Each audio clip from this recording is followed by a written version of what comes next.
Итак, мы определили уже по Писанию, что существует три составляющие человека.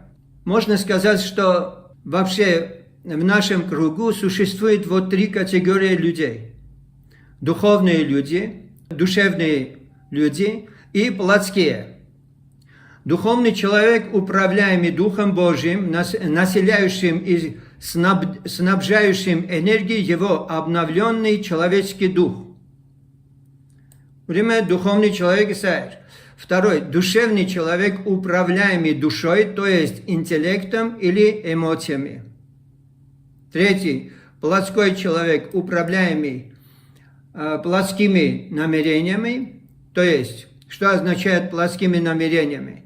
Это тот человек, который, у него вообще-то плотские привычки, вообще-то и плотские привычки имеются, или желание, то есть, он находится или она находится под властью плоти. Понятно, да? Հիմա ворна քո авторитета. Если твой авторитет дух, подчиняешься духу, значит ты духовный человек. Если твой авторитет твой разум, значит твой авторитет твой разум и ты душевный человек. Если твой авторитет плоть, значит ты под властью плоти, ты плотской человек. Теперь давайте сначала рассудим вот плотской человек. Кто такой вообще-то плотской человек? Ну, մի քիչ մենք անցնենք այսօր խոսքերին, նաև ասենք греческий переводы եւ այլն, որպեսզի ավելի խորը հասկանանք. Но здесь важно понять наши составляющие, в каком состоянии находятся. И как бы исследовать самих себя, мы духовные люди, душевные или плотские. Греческое слово использование в Коринфянам 3 глава 1 стих не псюхе душа, но саркикос. Значит, псюхе это душа, но греческое слово. Տեսեք, մենք Коринфянцам թղթում, когда мы читаем, что я не мог обращаться к вам как духовных, որովհետև դուք շնչավոր եք, հայերեն շնչավոր, ռուսերեն դушевный եք, опять-таки մենք ճիշտ չենք հասկանում միտքը.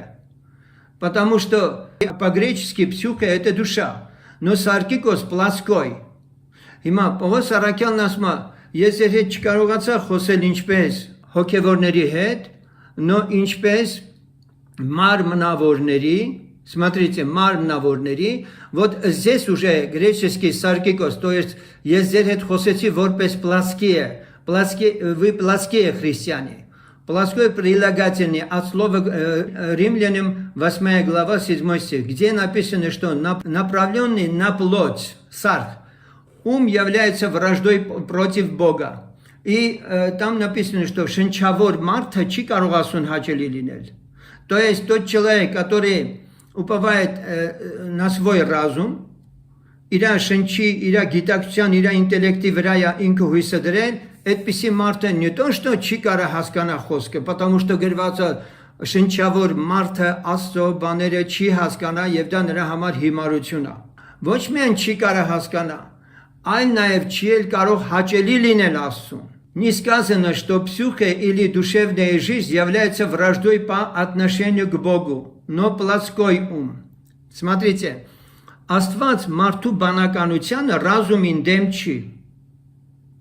Но այդ ռազումը ինչի վրա է աշխատում։ Մենք անցած անգամ խոսել ենք, չէ՞, տրեոգոլնիկը, դուշա։ Իմ շունչը ինչին է հավանություն տալի։ Մարմնին, թե հոգուն։ Ես իմ շնչի կարևորությունը պիտի հասկանամ։ Շունչես վատ բան չի։ Նո եթե շունչես հոգու գործերի մեջ է ուզում գնա լավ է, բայց եթե շունչես մարմնի մեջ է գնում շատ վատ է։ Вот поэтому մենք անցած անգամ խոսել ենք, որ այս շունչը գտնվում է մարմնի եւ հոգու մեջտեղում։ Մեր շունչը մարմնի եւ հոգու մեջտեղում է գտնվում։ Եվ շատ կարեւոր է, թե ես որ կողմի վրա եմ գնալու։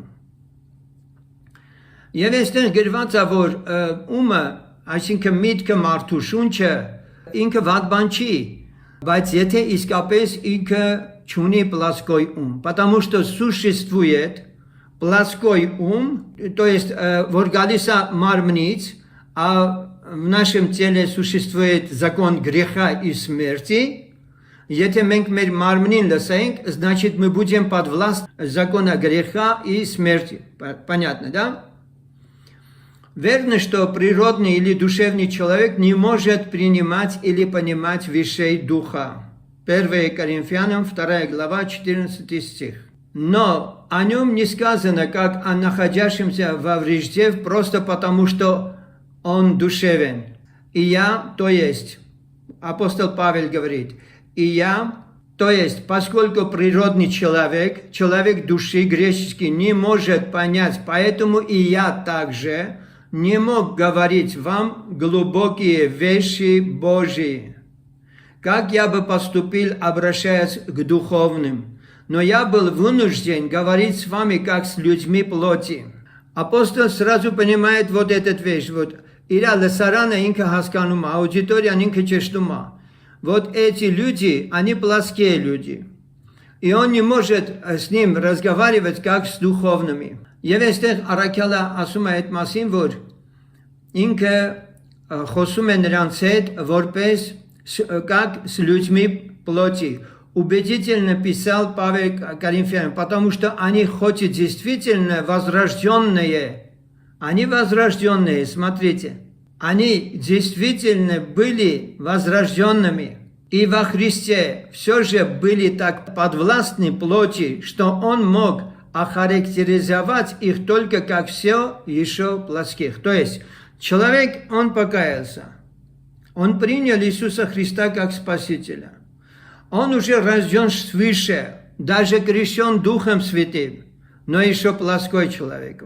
Потому что инքը չի սովորել, այդ մարմինը դեռ իրան հաղթում է. Он еще находится под властью плоти. Это доказывалось проявлением дел плоти в ревности и раздора. Вот человек, вот верующий человек имеет ревность и раздор. Ибо он пишет Галатам, дела плоти явны. Это суть следующие: блуд, нечистота, похотливость, идолопоклонство, волшебство, вражда, споры, ревность, гнев, раздоры, разногласия, разделение, группировки, зависть, пьянство, пирование и тому подобное. Галатам 5 глава, от 19 по 21 стих. Апостол Павел четко характеризует дела плоти. Вот это, о чем вы сейчас слышали, это христиане могут быть. Еще подвластны плоти. Понимаете? Если мы еще даже получаем Духа Святого, рождены свыше, это еще не означает, что мы уже стали беспорочными и святыми.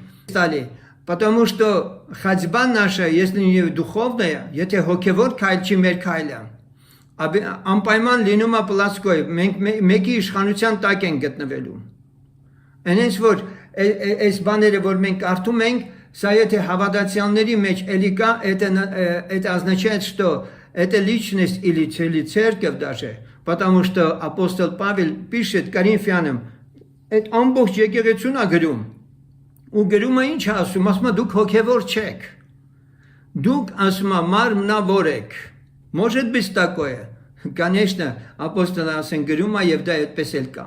Значит, существует только два класса людей, спасенные и неспасенные, возрожденные и невозрожденные, но имеются различные классы верующих. Вот об этом и идет речь.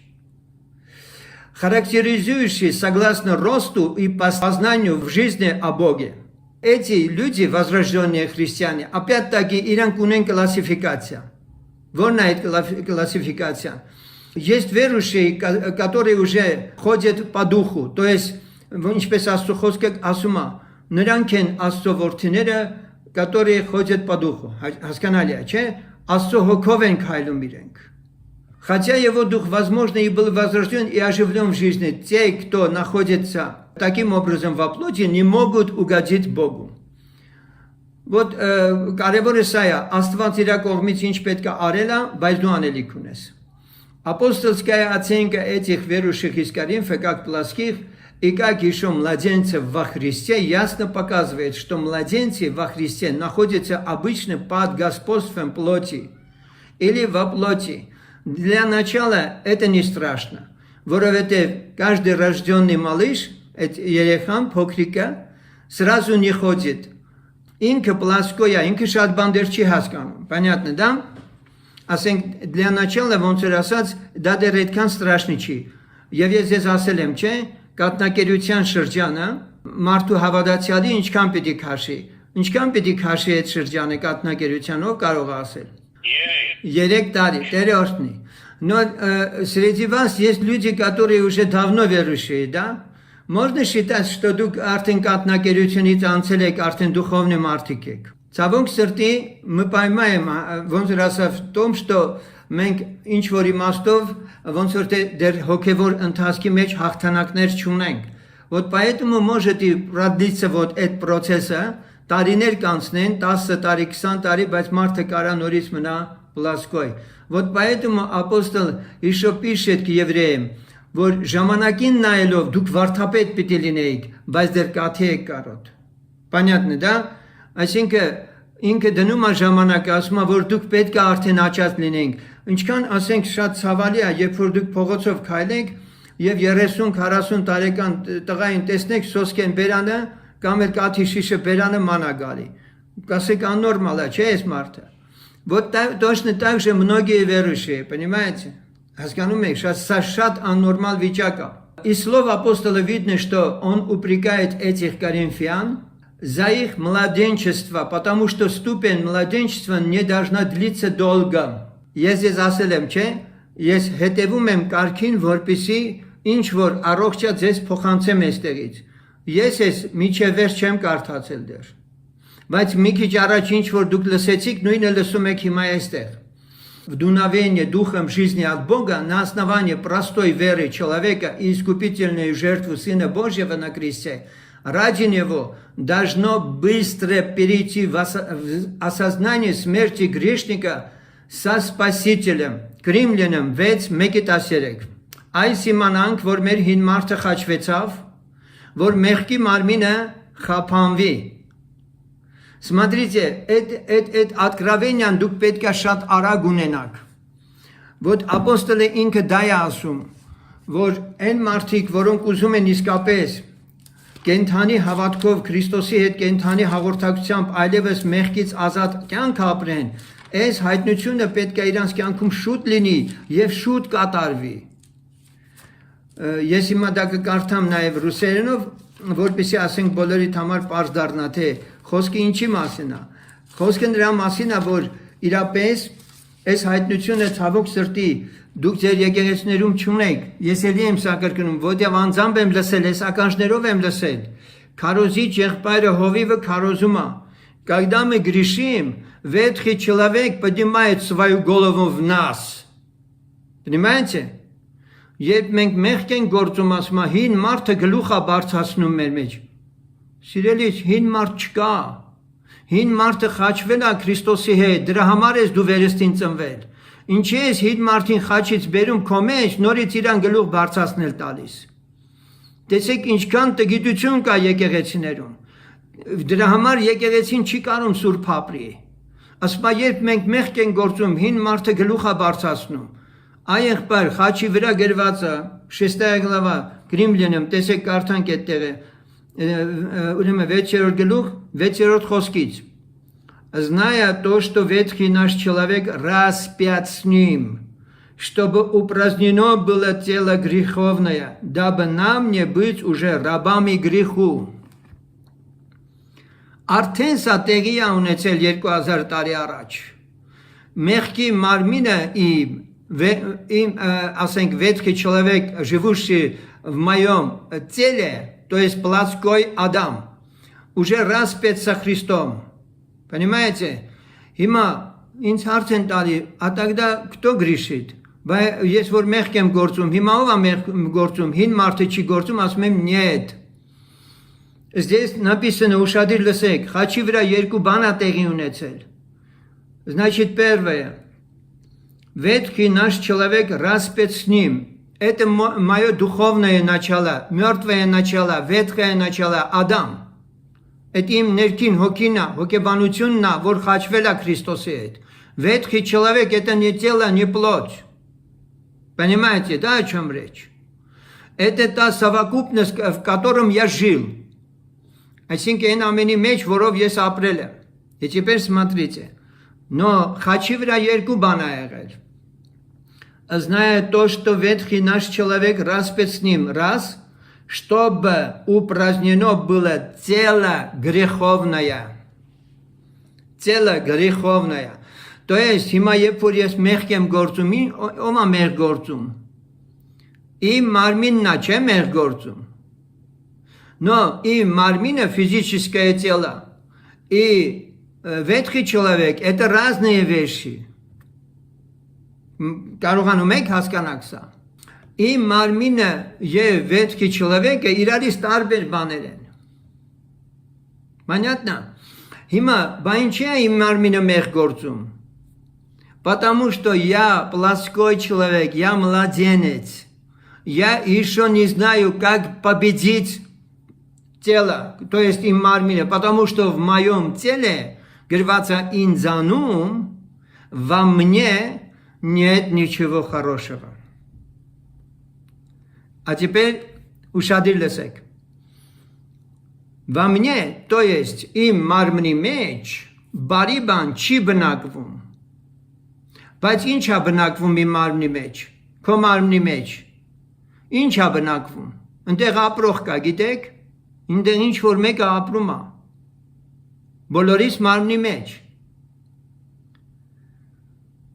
закон греха и смерти, ուրեմն մեր մարմինների մեջ մեղքի օրենք կա և մահվան օրենք կա, понятно? Вот դրա համար ոնց ենք ազատվելու դրանից, այս մարմինից ոնց կարանք ազատվենք, այս մարմինը միշտ մեղ կա ուզում գործի, այս մարմինը միշտ մեղ կա ուզում գործի, потому что ինքը, ինչպես? Կյանքի հոգու օրենքով, հա, հիմա մենք բայց այստեղից, որ ես գրիմ լինեմ 6 գլավա, որ ես էդի կարդացել եմ, խնդրում եմ մի հատ ուշադիր եղեք, Այս մարմինը մենք, երբ որ մենք վերստին ծնվեցինք, մեր մարմնի հետ փոփոխություն եղավ,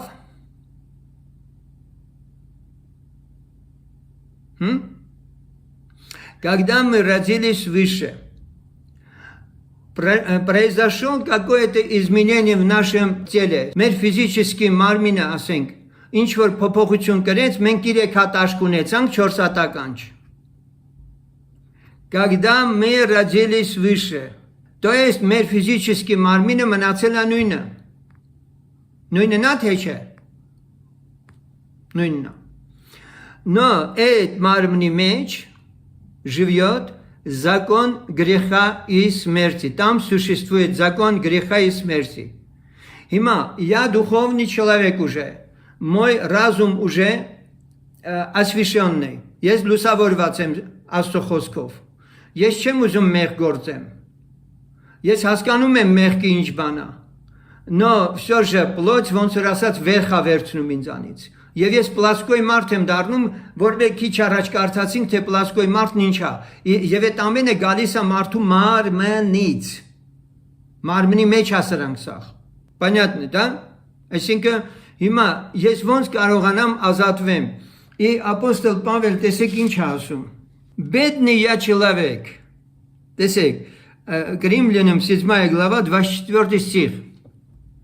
Апостол Павելը այս դիլեման լուծում է։ Նայեք, ասում է, երբ որ ես ուզում եմ լավ անեմ, չարը մոտս կա։ Հիշում եք, չէ՞ գրված է։ Երբ որ ես ուզում եմ բարի բան անեմ, չարը մոտս կա, չեմ կարողանում բարին անել։ Потом ինչ է ասում ինքը։ Տեսեք, 22-րդ խոսքը լսենք։ 7:22. Ибо по внутреннему человеку нахожу удовольствие в законе Божьем. По внутренним, смотрите, по внутреннему человеку нахожу удовольствие и в законе Божьем. Но в членах моих вижу иной закон, противоборствующий закону ума моего, делающий меня пленником закона греховного, находящегося в членах моих. Понятно? Значит, ибо по внутреннему человеку это возрожденный человек. Если нерсум унем нормарт. Нормарт. Нерсимарт. Это называется внутренний человек. Рожденный свыше в духе, я уже новый тварь, новый человек. Но, երբ որ ես ուզում եմ լավ անեմ, չեմ կարողանում, ինչի համար? Потому что, но в членах моих вижу иной закон, противоборствующий закону ума моего и делающий меня пленником закона греховного, находящегося в членах моих. Տեսնում եք, Պարզ Պողոս Առաքյալը հայտնաբերում է, այս այն մարդը կարա այս հայտնությունը ունենա, ով որ ուզում է ցերեկ ու գիշեր ապրի Տիրոջ համար սուրբ։ Плоской, ասենք, սովորական ռելիգիոզնի խրիստիանին իրան պետք չի, который, ասենք, խրիստիանին только ոնց է ասած վտալպել է։ Այդ մարդուն չի հետարկում իմ ասածը։ Но личность, которая чешмартапес узума апри Христос ямар, вот эти откровения у него получаются. И апостол вот эспесихоскер асум. Бедный я человек, кто избавит меня от этого тела смерти? Смотрите, инка часу минч хешмартем есть, овинс казати хин мартуц. Понятно, да?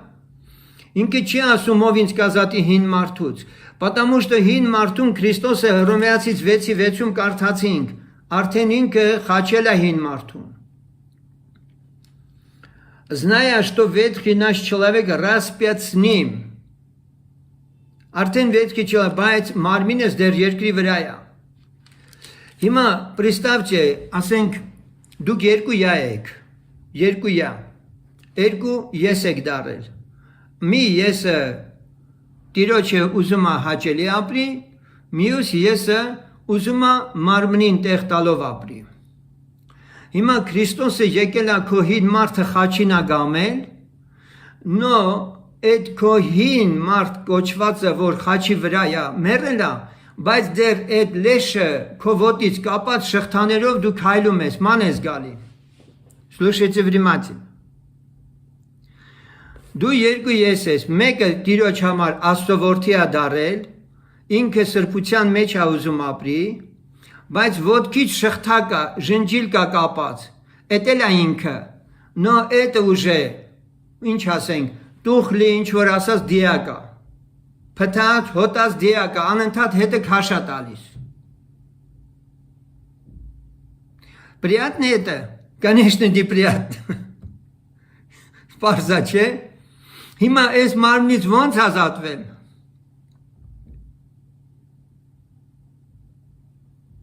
Հիմա ոնց կարելի է ազատվել այս մարմնից, որ այս մարմինը Գասպոսու է չանի, մենք պլասկոյի մարդն ենք նայում դեր։ Հիմա ոնց անենք, որ այս մարմնի իշխանությունից ազատ լինենք։ Ապոստոլը ինքը ասում է. Бедный я человек, кто избавит меня от этого тела смерти? Այս մահի մարմնից, ով ինձ կազատի։ Ответы знаете где? Ուշադիր կարդացեք։ Опять-таки Հռոմեացից 6:6-ն է։ Դուք տեսնում եք պատասխանը Պողոս Առաքյալի ստեղ։ Зная, что ветхий наш человек распят с ним, чтобы упразднено было тело греховное. Ինքն ընդեղ ինչ էր ասում, ով ինձ կազատի այս մարմնից։ И здесь написано, что можно упразднить тело греховное. Где? На кресте опять-таки. Потому что если с մարմնից կազատվեմ 3 ճանապարհով։ Первое.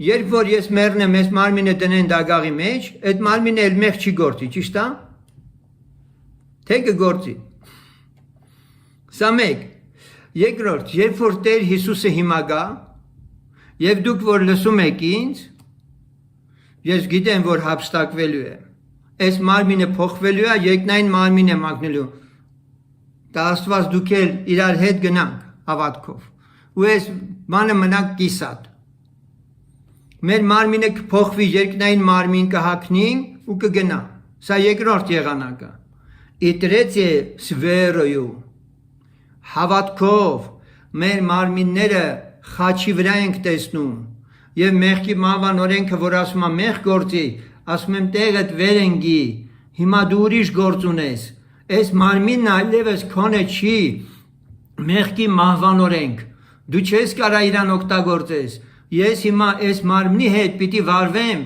կակ խիժինա, կակ ժիլիշա, ընդհամենը եւ ոչ ավելին։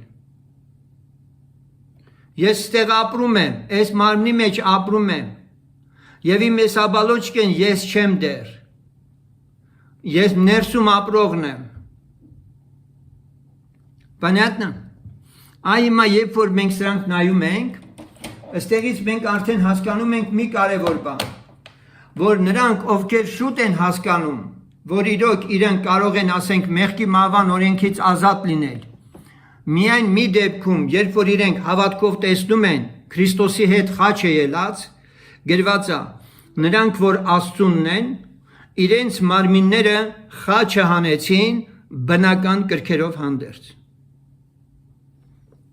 Մարդու մտքի մեջ փոփոխություն պիտի լինի։ Դու պիտի մտածես, որ այդ մարմինը երկինք չի գնալու։ Դու պիտի հասկանաս, որ մարմինը եւ արյունը երկինք չի գնալու։ Բայց այդ մարմինը քեզ կարա երկնքից զրկի։ Եթե դու այդ մարմնի հետևից գնաս, ինքը քեզ կարա երկնքից զրկի։ Ուստի քո կռիվը հին մարդու հետ չի, այլ քո մարմնի մեջ բնակվող մեղքի մահվան օրենքի դեմ, որին դու էլի հաղթում ես Հռոմեացից 6:6-ը, երկու բան ա եղել, ветхий человек распят с ним, чтобы было упразднено тело греховное։ Առաջինը դуховное начало, մեռածը արդեն չկա, Ադամը։ Ծառից կտրել են ձեզ, կտրել են, տարել են, ուրիշ ծառի վրա պատվաստել են։ Понятно?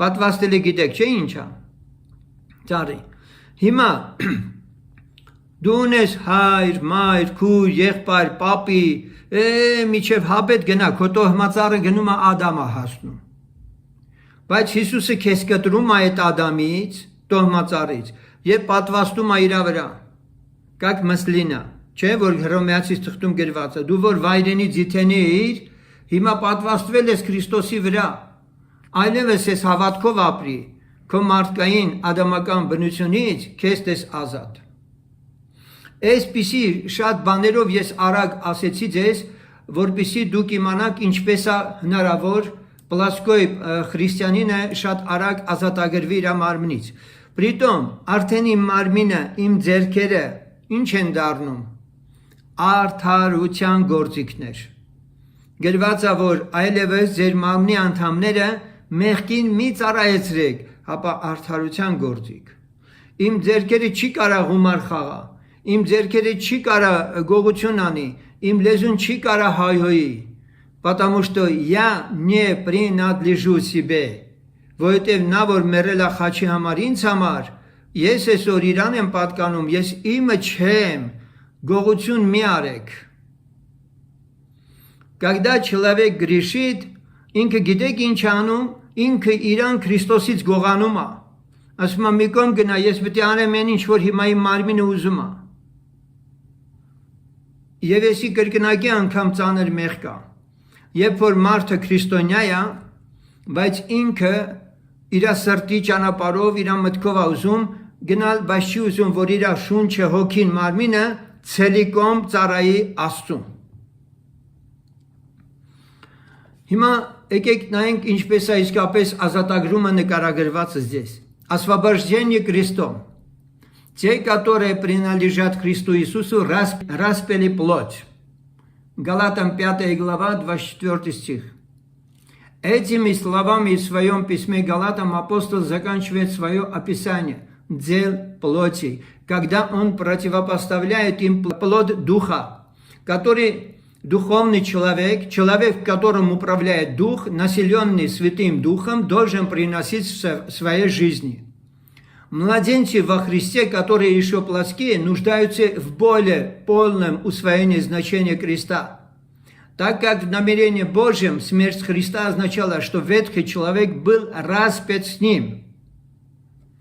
Точно տեսնում եք ինչ են կարդում։ Ես էլ եմ կրկնում, դա իմ գրքի մեջ կկարդաք։ Այդ գիրքս գրված է 2010 թվականին։ Այս нույն բաները, որ ես ձեզ ասում եմ։ Тот же крест, который был открыт невозрожденному человеку как место, где был искуплен грех, и бремя от него было удалено кровью Агнца, является местом, где плотской христианин, который может быть младенцем во Христе, хотя и является возрожденным уже в течение многих лет, должен получить освобождение от господства плоти, так, чтобы он мог поступать по духу, а не по плоти, и таким образом в должное время стать духовным и зрелым человеком во Христе.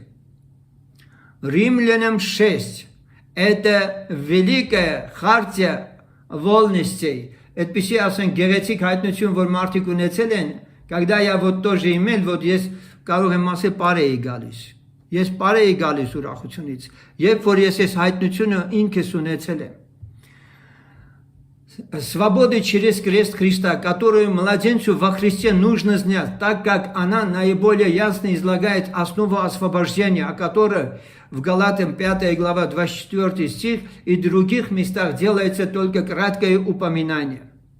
Только присвоением смерти со Христом, с преданным смерти дел тела, Римлянам 8:13, Колоссянам 3:5, верующий может жить, поступать и действовать в духе и посредством духа, становясь таким образом духовным человеком.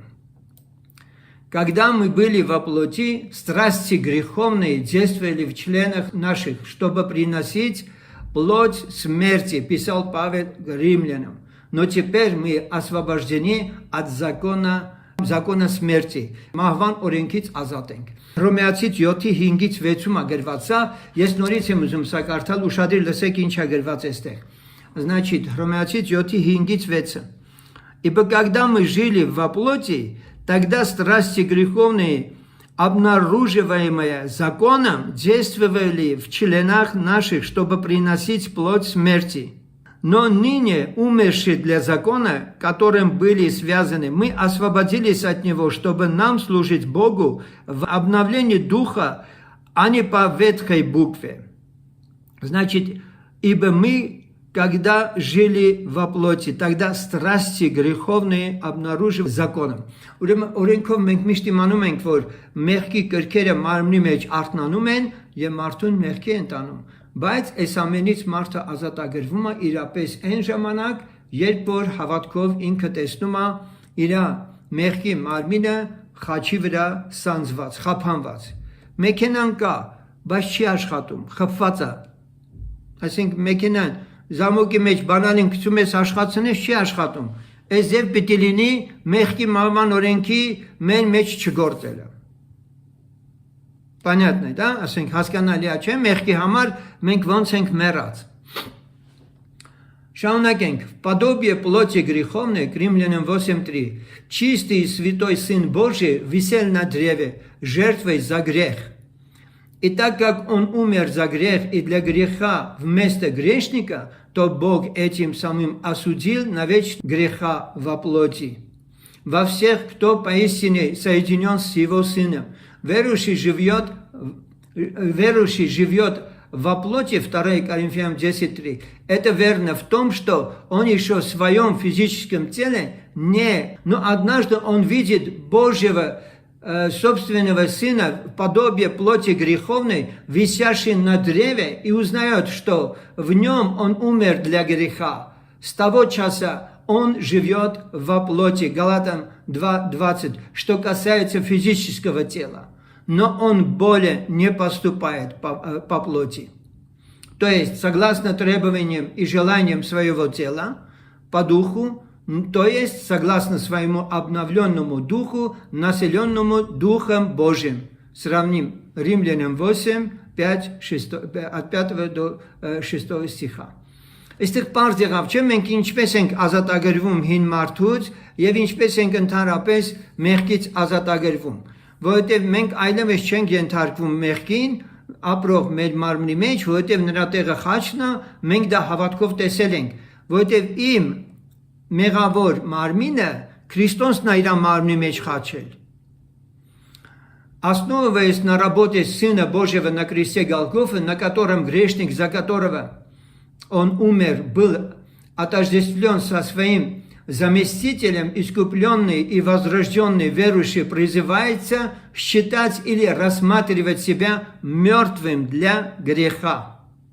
Ամբողջ հարցը սա է, դուք դա ուզում եք թե չեք ուզում, դուք դա հավանում եք թե չէ, դուք հավատում եք դրան թե չէ, որ դուք չկաք, դուք ветքի ձեր մարդով, բանով եւ այլն մեռած եք խաչի վրա արդեն։ Սա ձեզանից կախված է, ձեր հավատքից кախված խնդիրն է։ Святой Дух, Бога, обитая в Его Духе, может тогда довести до конца божественный замысел, чтобы тело греха, то есть все содержание греха во всем падшем человеке, могло быть уничтожено или упразднено, когда человек со своей стороны неуклонно и верно отказывает греху возможности царствовать. Ромеянцам 2:12-14. Вследствие знания этого младенцем во Христе плоть прекращает господствовать и управлять, и он поднимается в духе к реальному единству с вознесенным Господом, живой для Бога во Христе Иисусе. Младенец во Христе, который уловил это, теперь знает более полно, что значит быть живым для Бога, и поступая по духу посредством духа, он прекращает исполнять желания плоти и в дальнейшем отдает своему духу, населенному Духом Божьим, господство над всем своим существом. Это не значит, что он не может опять впасть в хождение во плоти.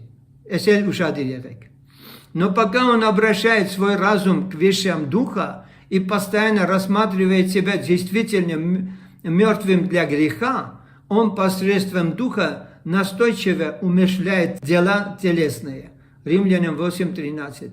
И ходит на визне жизни. Ուրեմն այս ամենը մենք ինչ որ տեսանք հասկանալի է, եթե ուզում ենք ապրել սուրբ կյանք։ Նո էլի եմ կրկնում, եթե մեր հավատքը գործերով չի երևում, մենք խաբում ենք մեզ։ Հավատքն առանց գործերի մեռած է։ Եթե ես հավատում եմ Քրիստոսի խաչի վրա կատարած գործին, նո իմ կյանքի մեջ փոփոխություն չկա, իմ կյանքը չի համապատասխանում Աստծո ուզածին, իմ հավատքը փուչ է, իմ հավատքը դատարկ է, ժողովուրդ ջան, հասկանում եք։ Այդ հավատքը ինչ ինձ պիտի տա, եթե պրակտիկորեն ես չեմ ապրում այն կյանքը, որ Տերը ուզում է։ Слово уничтожено, переведено покончено, отменено.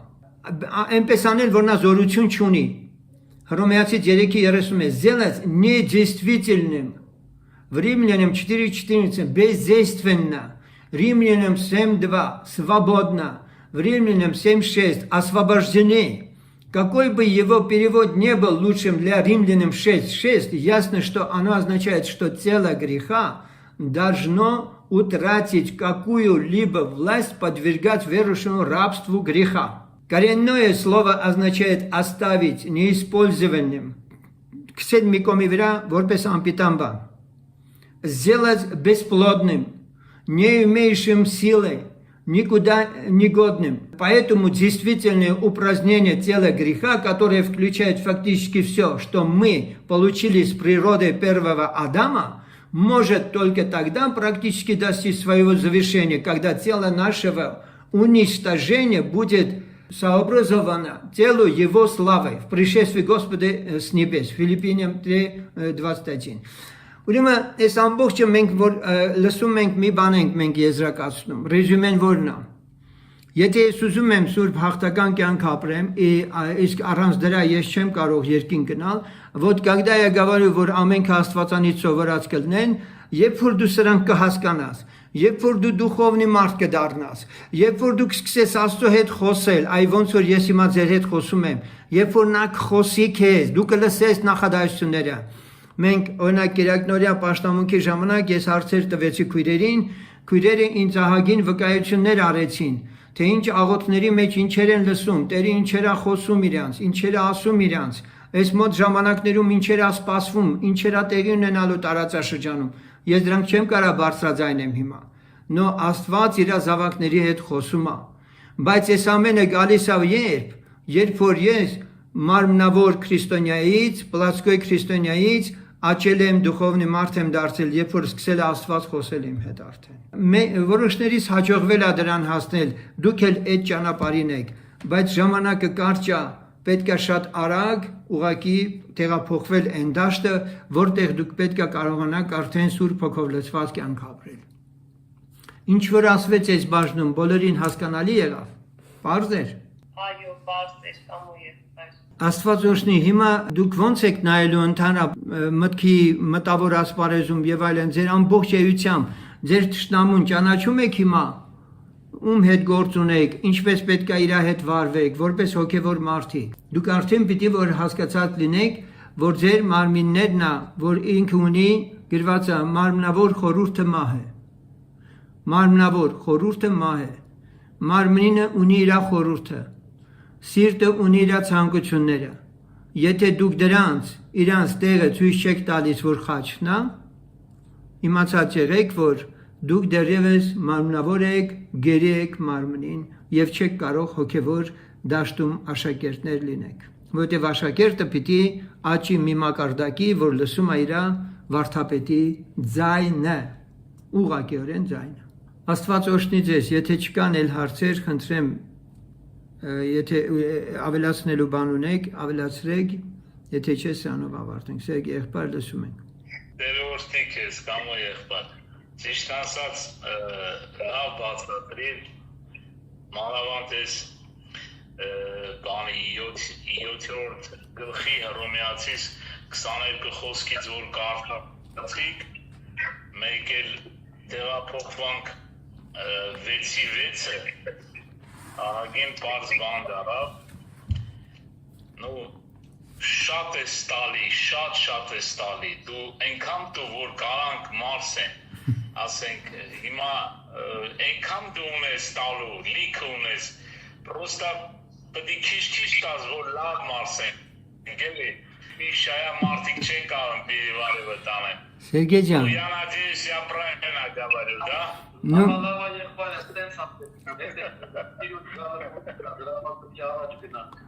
Սերգեյ ջան, հիմա նայ ես քեզ մի բան ասեմ։ Հիմա sense մի բան ասեմ, եղբայր։ Ասենք այս պահին